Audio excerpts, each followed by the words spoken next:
kita buat kerja di luar untuk pasang awning, pagola ICP dan kerja-kerja mengecat tangga. Inilah pekerja kita. Ya. Ni tangga. Tangga ni owner rumah ni dia nak pakai material besi.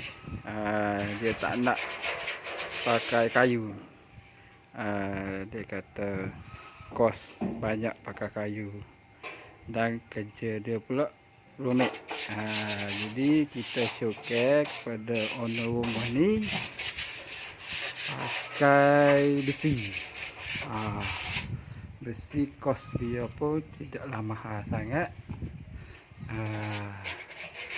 Ni budak kita sedang menggosok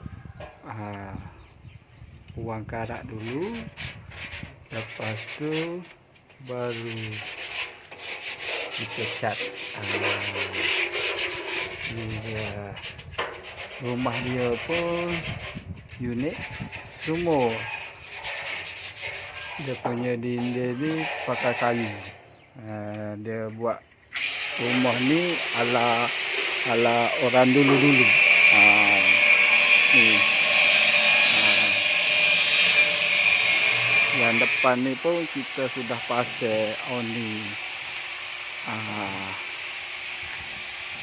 Awning. Inilah rumah owner. Memang kita tengok macam rumah dulu-dulu.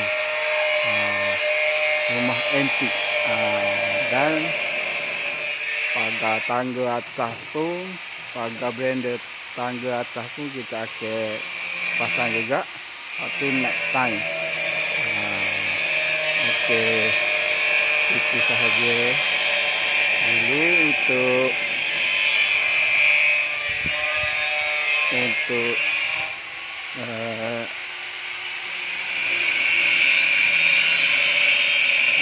okey.